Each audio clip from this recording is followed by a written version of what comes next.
Pemanggilan Martin Paes ya oke lah, oke.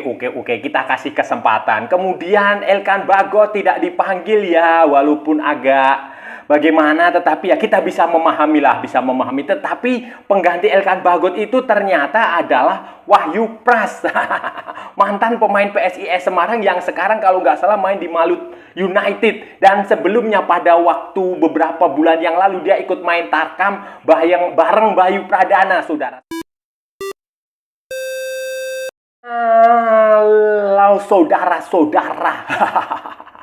Jumpa lagi dengan komentator gadungan di sini. Dengan komentator yang gadungan. Seperti biasa saudara-saudara, seperti biasa. Kalau kita sudah bertemu pasti akan ada yang kita bicarakan, akan ada yang kita perbincangkan, kita ulas, kita analisis, kita cakap, kita bacotin, kita gibahin, kita cangkeman tentang sepak bola di seputaran Asia Tenggara, di negara-negara tetangga, negara-negara jiran, negara-negara sahabat, negara-negara serumpun, Indonesia, Malaysia, Thailand, Vietnam, Laos, Myanmar, Kamboja, Filipina, Brunei, Darussalam, Singapura, Timor Leste, Australia, Wakanda, Konoha, negara api, negara angin, negara air, negara dongeng, dan sekitarnya. Semua akan kita bicarakan secara fair, secara jujur, secara adil, tanpa muatan politik, tanpa kebencian, tanpa provokasi, hanya berdasarkan fakta dan bukan klaim semata, saudara-saudara. Tidak ada hoax, tidak ada hoax. Semuanya akan kita bicarakan, saudara-saudara. Bebas. Yang penting sopan.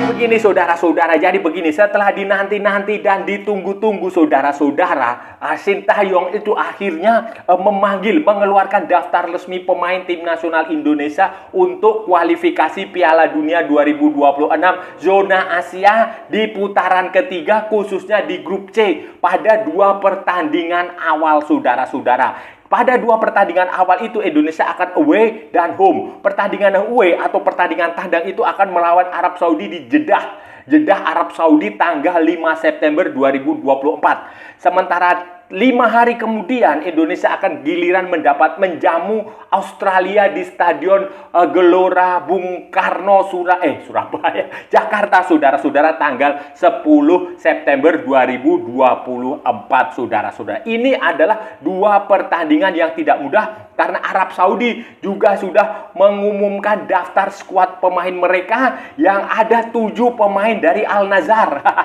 Ada 7 pemain dari Al Nassr, kawan-kawannya Cristiano Ronaldo. Kemudian ada juga beberapa pemain dari Al Hilal, kawannya Neymar. Kemudian mereka juga memasukkan siapa itu namanya, pemain yang baru saja, pemain belakang, saudara-saudara, back yang baru saja bergabung dengan Arab Saudi, AS Roma, Saud Abdul Hamid, kalau nggak salah, saudara-saudara, itu baru saja didatangkan dari AS Roma ke AS Roma, baru ditransfer beberapa hari yang lalu, kemarin kalau nggak salah, kemarin atau kemarinnya itu. Nah, itu mereka mengandalkan pemain-pemain yang sangat bagus. Ada si Dausari, Nasser dan Saleh Al-Dausari tetap di situ, Firas Al-Buraikan tetap di situ, kemudian Abdullah Al-Hamdan di lini depan tetap di situ, kemudian si Mohamed Kano tetap diberi kesempatan main, kemudian Motaib Al-Harbi, kemudian ada lagi siapa lagi, Mohamed Al-Breik. Banyak sekali saudara-saudara pemain yang bagus. Begitu pula dengan Australia, dia memanggil pemain-pemain yang cukup bagus seperti si Jackson Irvine, kemudian Adam Hucik itu namanya, kemudian Aziz Behich. Banyak sekali saudara-saudara pemain. Jadi ini adalah 2 pertandingan yang cukup berat, saudara. Menghadapi 2 pertandingan yang tidak mudah ini, saudara-saudara, untuk menghadapi 2 pertandingan yang tidak mudah ini, Sintayong mengumpulkan 26 pemain, saudara-saudara. 26 pemain, dan ini akan kita bahas satu-satu dari setiap posisi. Untuk posisi di penjaga gawang, saudara-saudara, biasanya itu tradisinya ya 3 kiper aja sudah cukup atau 2 kiper. Tetapi sekarang ini Sintayong memanggil 4 kiper sekaligus, saudara-saudara. 3 kiper lama yang sudah sering keluar masuk tim nasional seperti Nadeo Argawinata dari Borneo FC, kemudian Adi Satrio, Muhammad Adi Satrio dari PSIS Semarang dan Hernando Ari Sutaryadi dari Persebaya Surabaya, saudara-saudara. Dan tambahan satu pemain yang baru adalah Martin Paes. Martin Paes ini untuk pertama kalinya mendapatkan panggilan dan berpotensi menjalani debut ketika nanti pertandingan melawan Arab Saudi. Kita nggak tahu apakah dia akan main melawan Arab Saudi atau main melawan Australia atau dua-duanya. Karena kita kan belum tahu kondisinya. Kalau melihat penampilan dia di Dallas FC Dallas ya tampaknya dia dalam kondisi bugar, dalam kondisi sehat ya dia bisa main melawan Arab Saudi. Tetapi kan itu nanti akan dilihat dulu ke komunikasi dia dengan para pemain lain itu bagaimana, adaptasi dia bagaimana. Kalau dia sudah bisa langsung nyetel ya sudah, kemungkinan besar itu Martin Paes akan dimainkan. Dan ini memang bagus kalau kita berbicara tentang Martin Paes. Ini pemain Indo, saudara-saudara, pemain Indo. Jadi pemain Indo ini adalah pemain yang sebenarnya tidak punya darah Indonesia, tetapi keluarganya, neneknya itu orang Belanda, nenek kakeknya itu orang Belanda, tetapi neneknya lahir di Kediri, Jawa Timur, sehingga tetap saja dianggap sebagai orang Indonesia. Dan dia mendapatkan kewarganegaraan Indonesia kalau nggak salah bareng Tom Hai, bareng Ragnar Uratmangun. Dan sekarang setelah itu kemudian terkait kasus tim nasional. Jadi waktu dia tampil di Belanda U20 itu usianya sudah 21 tahun. Karena regulasi di Euro U21 itu memang memungkinkan pemain usia 21 tampil di timnas U20. Nah, kemudian digugat ke pengadilan arbitrase olahraga, CAS namanya. Court Arbitrage de Sportif di Lausanne, di Swiss sana, dan akhirnya itu dikabulkan pada tanggal 18 Agustus 2020. Kiper kita maju sedikit ke depan, di belakang, di back, saudara-saudara. Di back sini, saudara-saudara, nanti waktu pertandingan melawan Arab Saudi itu Justin Hubner tidak akan bisa main karena dia akumulasi kartu. Kemudian Jordi Amat itu juga dipastikan tidak bisa main karena cedera waktu pertandingan Piala FA di Malaysia bersama Johor Darul Taksim. Sementara Elkan Bagot itu tidak dipanggil karena alasannya ya saudara-saudara sudah tahu sendirilah alasannya. Walaupun sebenarnya ini cukup disayangkan sih ya, kalau harusnya kan dibicarakan baik-baik, dicarikan solusi lah, nggak usah baper-baperan, nggak usah ya Elkan kalau harus minta maaf ya minta maaf, Sintayong kalau mau manggil Elkan ya tinggal dibicarakan lah ini. Tapi ya sudahlah, Sintayong sudah punya keputusan, dia yang tahu apa yang dibutuhkan, dan Elkan Bagot sudah tidak akan bisa bermain, sehingga dua posisi kosong ini akan digantikan oleh dua pemain dari Liga Indonesia. Dua pemain Liga Indonesia itu adalah Wahyu Prasetyo dari Maluku Utara United, Maluku United. Sebelumnya dia main di PSIS Semarang. Dan satu lagi adalah Muhammad Ferrari dari Persija Jakarta. Ini adalah dua back tengah yang dipanggil untuk menggantikan Jordi Amat, kemudian Elkan Bagot, dan mungkin saja Justin Hubner nanti waktu pertandingan melawan Arab Saudi. Sudah. Wahyu Prasetyo ini adalah back yang menurut saya juga gimana ya, beberapa bulan lalu kalau saudara-saudara ingat ketika Bayu Pradana mukulin wasit itu, si Wahyu Pras ini ikut main tarkam. Bayangin loh, pemain tim nasional aja ikut main tarkam bareng si Dava, siapa itu? Bagus Kavi kayak begitu. Ini kan ya nggak logis aja lah. Masa pemain tim nasional harus main tarkam ini? Ini saudara, ini ya agak disayangkan saja. Tapi saya nggak tahu, mungkin Sintayong punya pemikiran lain. Kemudian Ferrari juga di Persija tampaknya ini ya kita lihat aja lah nanti ya bagaimana. Kemudian pemain lagi yang di sektor belakang yang tidak bisa main adalah Yance Sayuri itu cedera, tetapi tidak masalah karena di posisi fullback itu Indonesia punya banyak pemain bagus. Kelvin Verdong dipanggil, Asnawi dipanggil, Pratama dipanggil, Sen Patinama dipanggil, Sandy Walsh dipanggil. Kemudian jangan lupa ada center back itu ada Jay Itzes, dan Sandy Walsh ini sebenarnya juga bisa bermain sebagai back tengah. Dan jangan lupa pula Nathan Choaon ini walaupun posisinya fullback dia juga bisa menjadi gelandang. Dengan posisi di lini tengah, saudara-saudara. Di lini tengah saya sudah bilang tadi, Jakob Sayuri tidak akan bisa bermain di sayap. Saya nggak tahu ya kenapa Jakob dan Yance bisa cedera bersamaan ya. Jadi Maluku Utara United itu mengatakan bahwa ini dua pemain cedera. Berdasarkan hasil ronsen ini nggak mungkin bermain lah pada pertandingan tim nasional, sehingga ya tidak bisa dipanggil. Yakob dan Yance ini tidak bisa main. Yakob adalah pemain sayap, sementara Yance adalah pemain back sayap, full back. Tetapi tidak main mereka ini, Yakob tidak bisa main. Kemudian Sintayong juga tidak terlalu cemas juga karena dia punya cukup stok pemain di posisi tengah ini cukup banyak. Selain Nathan Choaon yang bisa bermain sebagai full back maupun sebagai defensive midfielder, Sintayong juga memanggil pemain-pemain seperti Ricky Kambuaya, Witan Sulaiman, Egy Maulana Fikri, Marcelino Ferdinand yang baru gabung ke Oxford United, Ivar Jenner, kemudian Tom Hai. Nah, yang menarik adalah Tom Hai ini, saudara-saudara, itu belum berkompetisi musim ini. Kenapa? Karena dia belum punya klub. Dia belum punya klub, saudara-saudara, Tom Hai. Lah, ini saya nggak tahu akan dari segi kebugarannya bagaimana. Walaupun pemain-pemain seperti Marcelino Ferdinand itu juga belum main di Oxford, tetapi kan setidaknya dia sudah ikut latihan di klub. Walaupun Pratama Arhan itu nggak pernah main di Suwon FC,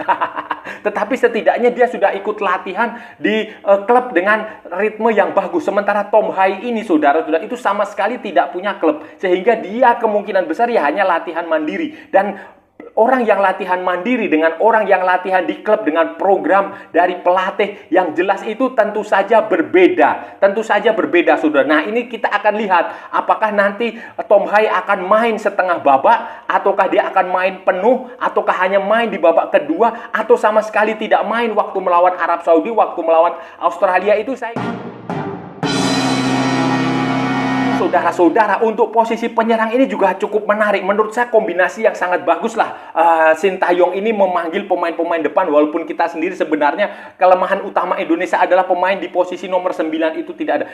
Sintayong, saudara-saudara, untuk posisi depan ini dia memutuskan memanggil Dimas Drajat dari Persib Bandung. Dimas Drajat itu musim lalu main di Persikabo dan sekarang main di Persib Bandung. Kemudian ada Rafael Strijk, kemudian ada Ramadan Sananta, Hoki Caraka, dan Ragnar Uratmangun. Ragnar Uratmangun itu juga baru berpindah klub dari Belanda, dari klubnya Yildiz Fortuna Sittard musim lalu.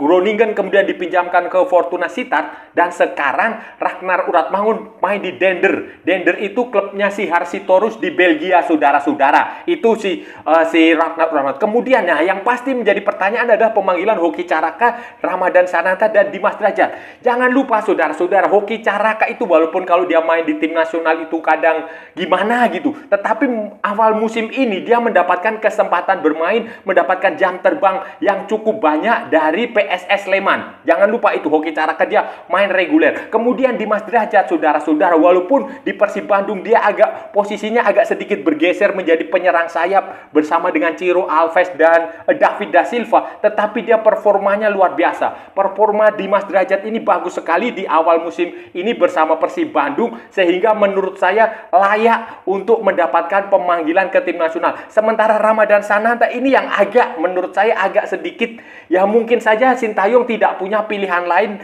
untuk penyerang di posisi ini. Jadi tampaknya mau tidak mau dia harus memanggil Ramadan Sananta, walaupun penampilan di liga sendiri sebenarnya ya menurut saya ya dia sering main, saudara-saudara, sering main. Tetapi menurut saya ya biasa-biasa aja lah. Standar-standar aja, tidak terlalu istimewa. Sementara Rafael Strijk ini, saudara-saudara, musim ini dia juga sudah beberapa kali mendapatkan kesempatan bertanding di kompetisi kelas 2 Eerste Divisi di Belanda sana. Komposisi pemain seperti ini, saudara-saudara, dengan komposisi pemain seperti ini tidak ada Jordi Amat di belakang, kemudian Elkan juga tidak main, penggantinya Wahyu Pras dan Muhammad Ferrari, kemudian Yakob dan Yance Sayuri tidak ada, saudara-saudara, dan Tom Hai yang dalam kondisi ya saya nggak tahu kebugarannya ini perlu dipertanyakan kebugaran seperti apa. Nah, yang paling masuk akal nanti ketika pertandingan melawan Arab Saudi ada target kita itu nggak usah muluk-muluk lah, nggak usah muluk-muluk menang, main cantik, King Indo apa, nggak usah. Cukup kita bermain imbang saja udah bagus. Imbang saja lawan Arab Saudi sudah bagus, saudara-saudara. Imbang lawan Arab Saudi di Jeddah itu sudah bagus. Kenapa? Karena kita tahulah Arab Saudi pemainnya seperti apa. Dan sebenarnya saudara-saudara, melawan Arab Saudi itu juga peluang untuk mendapatkan 1 poin itu juga terbuka, saudara-saudara. Karena kalau kita ingat, saudara-saudara, pertandingan terakhir mereka di kualifikasi Piala Dunia di putaran kedua itu mereka kalah, saudara-saudara. Kalah dari Jordania 1-2 main di Riyadh, saudara-saudara. Sebelumnya mereka juga sempat ditahan imbang oleh Tajikistan, saudara, 1-1. Kemudian waktu Piala Asia, saudara-saudara, kalau saudara-saudara ingat, Piala Asia itu kan Thailand, negara tetangga kita, itu mampu menahan imbang Arab Saudi 0-0. Logikanya begini, kalau Thailand saja bisa menahan imbang Arab Saudi, seharusnya Indonesia juga punya kemampuan untuk menahan imbang Arab Saudi, saudara-saudara. Karena walaupun ini timnya bagus, punya materi pemain yang lengkap, yang teman-temannya Cristiano Ronaldo, teman-temannya Neymar, teman-temannya Kolo Kante, teman-temannya Karim Benzema, tetapi tetap saja ada celah yang bisa dimanfaatkan. Jadi hasil imbang saja itu sudah cukup. Apakah itu 0-0, 1-1 atau apa. Jadi formasi yang tepat untuk pertandingan melawan Arab Saudi adalah defensif, bertahan yang rapat, disiplin, kemudian mencari celah untuk melakukan serangan balik cepat. Kemudian itu yang harus dilakukan. Setidaknya mendapatkan poin imbang itu adalah hasil yang sudah sangat bagus, saudara-saudara, dan harus kita suka.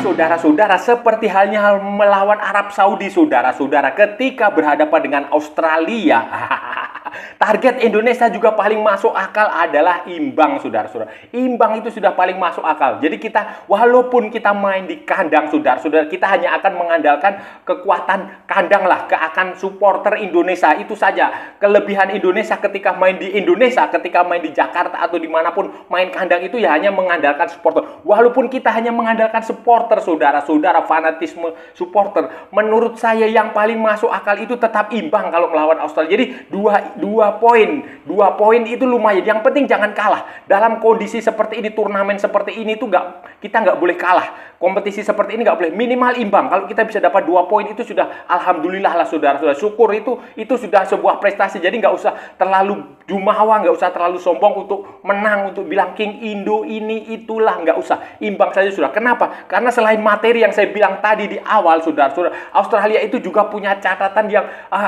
hasil pertandingan mereka luar biasa. 5 pertandingan, 5 atau 4 ya, 1, 2, 3, 4 pertandingan itu selalu menang, saudara-saudara. 2-0 melawan Lebanon, 5-0 melawan Lebanon, 2-0 melawan Bangladesh, 5-0 melawan Palestina. Kekalahan terakhir mereka itu waktu Piala Asia dari Korea Selatan, saudara-saudara, lewat perpanjangan waktu. Kalau saudara-saudara ingat, di Piala Asia juga, kalau saudara-saudara ingat, Australia itu mengalahkan Indonesia dengan skor yang cukup telak, 4-0 di babak 16 besar.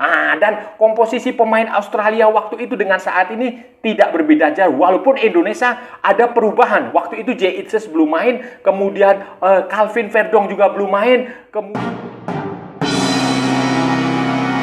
Saudara-saudara, itu tadi pembahasan kita kali ini, saudara-saudara. Kita sudah bicara panjang lebar, dari A sampai Z, dari barat sampai ke timur, dari utara sampai ke selatan. Kita sudah bicara panjang sekali, lebar sekali. Semuanya sudah kita perbincangkan, semuanya sudah kita bicarakan, semuanya sudah kita ulas, kita cakap, kita cangkeman, kita bacotin tentang pemanggilan Tim Nasional Indonesia. Daftar 26 pemain Tim Nasional Indonesia untuk pertandingan kualifikasi Piala Dunia 2026 zona Asia Grup C putaran ketiga, saudara-saudara. 2 pertandingan internasional away ke kandangnya Arab Saudi tanggal 5 September 2024 dan home main di Jakarta melawan Australia tanggal 10 September 2024, saudara-saudara. Itu tadi ada 26 pemain yang dipanggil, ada 4 penjaga gawang yang dipanggil di situ, saudara-saudara. Martin Paes akan mendapatkan kesempatan untuk pertama kalinya sepanjang sejarah dia setelah melewati berbagai jalan berliku, berbagai kasus lah itu. Pengadilan arbitrase internasional di CAS di Lausanne, Swiss, saudara-saudara. Itu akan menjadi debut dia kalau dia main melawan Arab Saudi. Kemudian ada juga Adi Satrio tetap dipanggil, Hernando Ari Sutariadi tetap dipanggil, kemudian Nadeo Argawinata juga tetap dipanggil. Jadi ada 4 kiper. Kemudian di belakang itu, saudara-saudara, Elkan Bagot tidak main. Sudah pasti kita bisa paham lah, kita bisa paham alasannya, nggak usah dijelaskan lagi. Elkan Bagot tidak main, gantinya adalah Wahyu Prasetyo, mantan pemain PSIS Semarang yang sekarang membela Maluku Utara United, yang sempat main tarkam bareng Bayu Pradana waktu itu yang bikin kisruh itu di Semarang. Kemudian ada lagi penggantinya adalah Muhammad Ferrari, kemudian pemain-pemain seperti Pratama Arhan, kemudian Asnawi Mangku Alam, Rizky Ridho Ramadhani, kemudian Sandy Walsh, Justin Hubner tetap dipanggil, walaupun Justin Hubner gak akan bisa main melawan Arab Saudi karena akumulasi kartu kuning. Kemudian Jay Itzes, Sen Patinama, Calvin Verdong di situ tetap dipanggil. Kemudian Yance dan Yakob Sayuri tidak bisa bermain karena cedera, saudara-saudara. Kemudian di tengah itu nanti ada Witan Sulaiman, Ricky Kambuaya, Egy Maulana Fikri, Marcelino Ferdinand, Ivar Jenner, Nathan Chuaon, kemudian Tom Hai yang belum punya klub. Kemudian di depan ada Dimas Derajat, ada Rafael Strike, ada Ramadan Sananta, Hoki Caraka, dan Ragnar Uratmangun, saudara-saudara. Itu tadi barisan 26 pemain tim nasional Indonesia. Ya, semoga sukses. Semoga sukses, semoga bisa mendapatkan poin, setidaknya 1 poin dari Arab Saudi dan 1 poin. Ya, seimbang lah, imbang, targetnya imbang, dan ya kalau bisa menang sih, tetapi realistisnya itu memang hanya imbang, saudara-saudara. Dan saya rasa sudah cukup ya pembahasan kita kali ini. Kalau ada salah-salah ya mohon maaf, saudara-saudara. Wajar kalau gadungan itu salah, saudara-saudara. Tetapi kalau benar berarti sebuah kebenaran. Kalau saudara-saudara merasa channel ini bermanfaat, berguna, menghibur, menginspirasi, silahkan like, share, and subscribe. Tapi kalau tidak, saudara-saudara, abaikan saja. Skip, jangan ditonton, tetapi jangan juga di-report. Kasihan saya, saudara-saudara. Ikuti juga akun media sosial Komentator Gadungan, ada di Instagram, ada di Facebook, dan ada di mana ya? Di TikTok yang bukan TikTok Shop, saudara-saudara. Oke, sampai bertemu lagi di edisi-edisi berikutnya dengan tema-tema yang jauh lebih tidak bermanfaat, dengan tema-tema yang jauh lebih tidak berguna, dengan tema-tema yang jauh lebih konyol, dengan tema-tema yang jauh lebih tidak berguna, dengan tema-tema yang jauh lebih membagongkan. Salam olahraga dan merdeka!